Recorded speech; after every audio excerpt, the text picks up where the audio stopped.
What about production? Any hints on production? Does it have to be made in China, or can got a really interesting journey on that one? Can you make anything in the UK?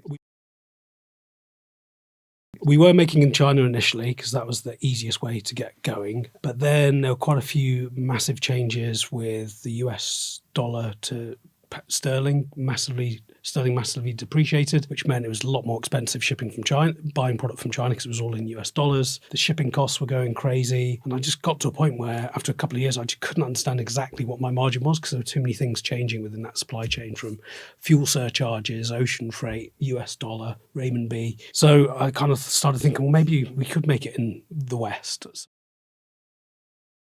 So I started putting a tender out to a couple of factories in Western Europe, and one in the UK quoted me the same price as a landed cost from China. So it was made in China, you pay the shipping, freight and insurance to land it at your doorstep, and they quoted the same. I was like, wow, that's amazing. We re-engineered the product to take out all the metal parts. So the Chinese made one had 25 metal parts in it, screws, pins that held it together. So being a product designer and wanting to create the best product, I set my design team the brief to take out all metal. So it was 100% plastic. The parts all just clipped together, which made it much more cost effective for a Western assembly line because it was just click, click, click. See, I always think there's a benefit of trying to get something made in the UK in the sense, obviously it's the same time zone. Yeah. But also if you are developing a product, you can talk face to face, you can whip and jump in the car, go and visit the factory, you can have a look at the process, so obviously there's cost advantages being on the other side of the world. But in the UK, you can, particularly if you're developing a product, you can get more involved with a local manufacturer. Well, we were probably 7 years in. I remember going to our warehouse that was down in Avonmouth, and there were just racks and racks of Trunkies. We had to buy so much inventory because after the success of Dragon's Den, we couldn't keep up with demand for literally 3 years. We were always out of stock of various models because the market was just completely taken off. None of the retailers could accurately forecast that level of demand. So we were buying a bit ahead of their forecast, but it would just sell out.